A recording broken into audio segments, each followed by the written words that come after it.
Hey, it's Marley from the Energy Boutique with your energy forecast for Sunday, July 24th. So today we have the moon in Gemini all day. We are very curious. We are very intellectual. We are very communicative. We're asking the right questions. We are trying to find the answers, and we are definitely making huge strides and huge efforts in trying to get our heart and our head on the same page. Now, there are 11 different aspects here today, and 8 of them involve the moon.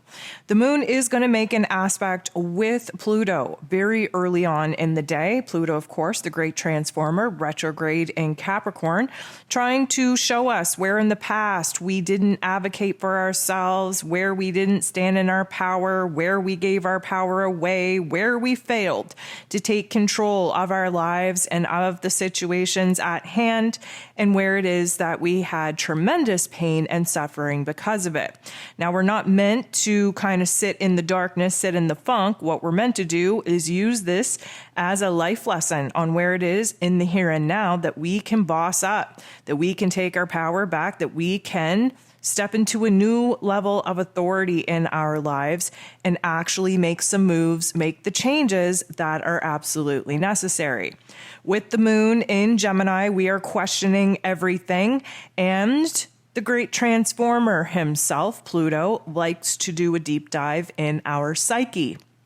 We have to change the way that we think.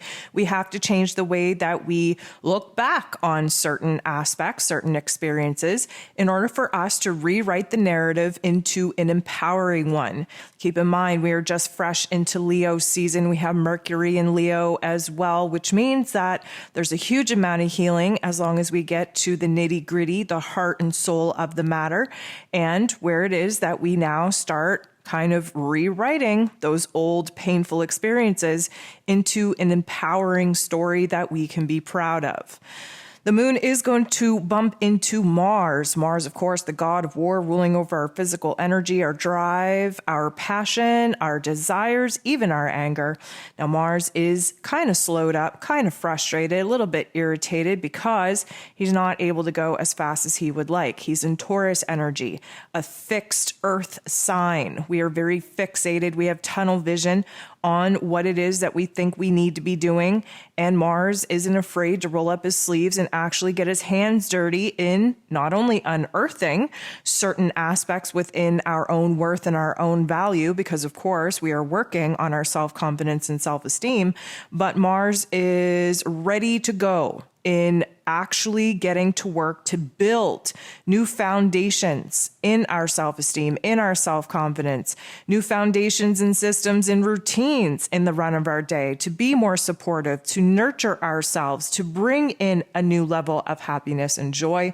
And of course, Mars is willing to assert himself to go after what it is that he wants, especially where relationships and money matters are concerned as well. The moon bumping into Mars in this way is likely going to act as a trigger, as an activation in our external realm coming at us that we don't have control over. This may come in the form of information. This may come in the form of hearing someone else pop off.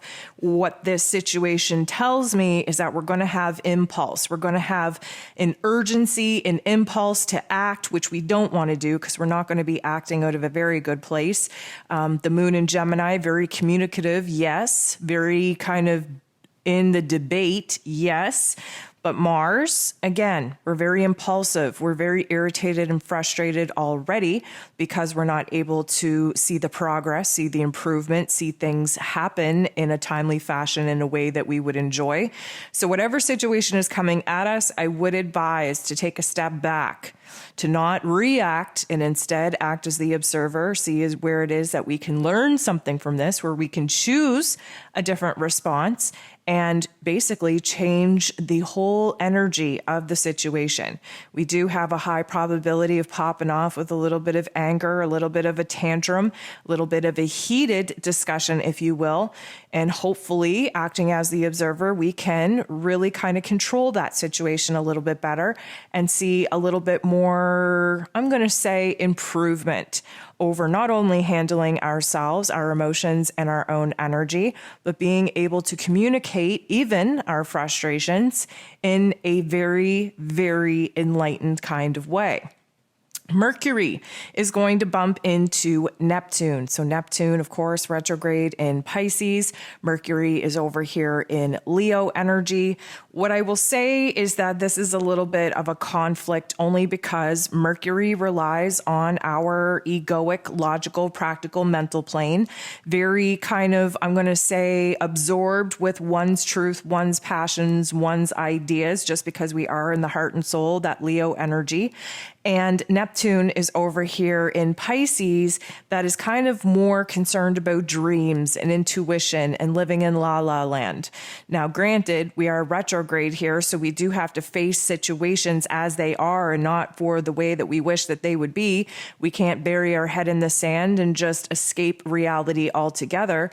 But what I would say is that we're having a hard time trying to find out whether we are going to trust our logical, mental, practical viewpoint, perspective, ideas, or whether we are going to rely on our intuition coming from this Neptune energy.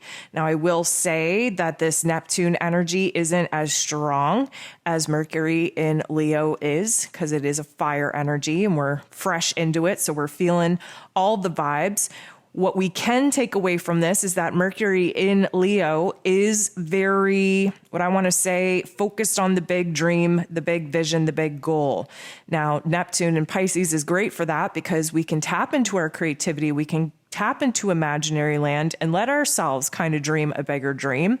However, we're just not as detailed as we need to be to see how practical our dreams, our ideas actually are, and whether or not we can actually do something with them in the here and now.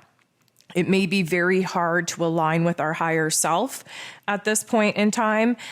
So we really do have to just kind of allow the ideas to bounce off of us, bounce through us, to channel it through us, to see how we feel about it later. Now, the moon is going to sextile Chiron. Chiron is the wounded healer who just went retrograde. If you haven't listened to that astro forecast, I'm going to recommend you do so. This is a positive aspect, which tells me that the moon in Gemini, sorting through, again, different perspectives, different choice points, different extreme ways of looking things, is somehow getting our heart and head on the same page to have a huge amount of understanding emerge. And of course, understanding leads to healing. This Chiron energy, yes, does want to highlight our wounds, but also does have the resources and wisdom, knowledge within us to actually heal them. And whatever we've been bouncing around about, whatever we've been actively trying to get our heart and head on the same page about, we definitely seem to be making a little bit of progress here and healing certain inner narratives, healing through conversations, healing through debating extreme polarized points of view. Now, we are going to have the moon semi-square the sun. The moon, of course, is our emotions, our unconscious self, very attached to the past, while the sun is shining a bright light on the here and now and on the future and what it is that we need to do to actually bring certain elements to life. So anytime we have an interaction between the moon and the sun, it's almost like we get an overlap, which leaves us in the present moment, seeing the past for what it was, seeing the future for what it is that we want to be.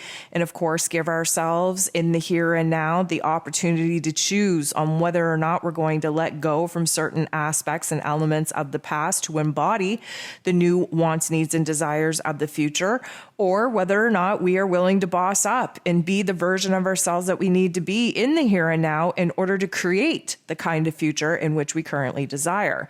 Now, the semi-square is a little bit of a tension point. The moon in Gemini, again, very intellectual, very curious, very communicative. We are kind of searching for a little bit more, I'm going to say, proof, evidence, information, details. While the sun over here, fresh in Leo energy, if you haven't listened to Leo season's astro forecast, please go ahead and do that. The sun in Leo is over here just wanting to be bold and brave, to trust our heart, to trust our soul. The moon in Gemini would rather kind of, gauge our emotions, our thoughts, our next move based off of the details coming in from both past experiences and in the circumstances of the here and now, where the sun just wants us to trust, just wants us to follow our heart, to be bold and courageous enough to put ourselves out there in a way that we haven't in a very long time and just see what happens. So obviously there is a little bit of a push and pull here, a little bit of a kerfuffle between our wants, needs, and desires. Are we willing to outgrow our old version of ourselves to be the best version of ourselves? Or are we kind of stuck wanting change, but not really willing to do what it is that needs to be done in order to actually see that change take place? The moon is going to bump into Uranus in not the nicest way. Why I say this, now it doesn't mean that it's going to be horrible. However, the way that it seems to be unfolding, first of all, Uranian energy is the great awakener, likes to shake us up, likes to disrupt us, likes to show us where it is that change is inevitable, where it is that we have to be open and more easily adaptable to those kinds of changes. But the moon interacting with Uranian energy in this way is likely to create a little bit of chaos, a little bit of confusion, and likely coming from an outside activation where our plans get just thrown out of the window, where a wrench gets thrown into our plans, where some kind of surprise element comes out of the woodwork that kind of leaves us in an emotional, shaky disposition. Now, to feed off of this, the moon goes ahead and, of course, bumps into the true node, because Uranus and the true node are very close together in Taurus energy. And this is going to complicate what it is that we thought we were doing as far as the plans that we had for our future selves go. Now, let me just remind you that a breakdown is needed before a breakthrough happens. Let me just remind you that chaos is needed before clarity comes. And it does feel with this particular electric kind of energy that our mental plane is a little bit all over the place. Our emotions are a little bit all over the place. Whatever disruption, whatever plans didn't happen, whatever information is coming out of the woodwork, whatever surprise, whatever curveball is coming our way does have the potential to derail us mentally and emotionally for a good chunk of time, to be honest with you. It's going to make us question everything that we thought we knew, make us question the path, the plans that we thought we had in place, and of course, just really put us out of weird disposition where we kind of have to retract and go introverted in order to figure out what's going on between our heart and our head. Now, 3 minutes after the moon bumps into the true node, the sun makes a positive aspect with the true node. So it's not like this chaos, confusion, this derailment of plans is going to last very long, because the sun in Leo is shining a bright light on the path forward as long as we listen to our heart and soul. So sometimes we need our ego to get rattled, our physical circumstances to get rattled in order to push us inside of ourselves, for us to get very real, raw, vulnerable with what it is that makes us happy, what it is that our heart is telling us to do, what it is that our soul is speaking to us. And the sun being in Leo, the heart and soul of the zodiac, we have to listen to our heart space. We have to kind of embody the boldness, the bravery, the courage that we need in order to not let certain circumstances put us in a state of paralysis. What this is kind of suggesting is whatever confusion we were currently sitting in, we gain a little bit of clarity from. Whatever plans went awry that really kind of put us in a situation where we didn't know what our next step was moving forward, as long as we're able to quiet the egoic mind and listen to our heart space, we're actually going to get a lot more pieces of the puzzle revealed to us than if we were to just sit in the funk and allow our inner narrative to badger us to death. So the sun shining a bright light on the true node, which is our destiny's point, this does kind of suggest that we get a beautiful opportunity, an aha moment, a guiding light, if you will, on where it is that we want to go from here. The moon will be making a very positive aspect with Jupiter. Jupiter is about growth and expansion, belief, blessings, and is currently going at a snail's pace, preparing to retrograde just hours after the new moon in Leo takes place later on this week. The moon and Jupiter always have a tendency to make things very large, very extra, very added drama, if you will. And what we got going for us is that this is a positive interaction, which means that this is a huge eye opener. This is a huge expansion of our thoughts, of our ideas. This is a little bit of a spiritual renewal, if you will. We are getting a boost in confidence, a boost in optimism. We are definitely changing up the narrative to a positive vibe, and we are just running with it. Definitely, like I said earlier, the negative aspects that put us in this funk are very short-lived, and we come out of it very quickly with a lot more information, a lot more plans, a lot more inspiration than we had even at the beginning of the day. And we are definitely going to start seeing the big picture a lot more clear than we've been able to see it thus far. The moon is going to make a positive interaction with Pluto. Now, we started the day off with the moon making a not so nice interaction with Pluto. This time, it's a positive one, which means that whatever's been going on, expanding our mind, expanding our emotions, getting that boost of confidence, of optimism, having that, spiritual renewal, if you will, where we're bossing ourselves up and kind of looking at that bigger, brighter picture. This is the transformation that we needed. Pluto, of course, is the great transformer, doing a little bit of a renovation on our psyche, on our heart space, bossing us up to levels where we actually feel in control. We feel capable and willing and able to boss up and take control, to take action in our realm. Now, Venus is going to bump into Saturn shortly after, literally 10 minutes after. And this is going to take a little bit of the wind out of our sails, but not by much. Now, the reason being is now we're on a high, we're riding high, we have this vision, we have this inspiration, we're motivated, we see the light at the end of the tunnel.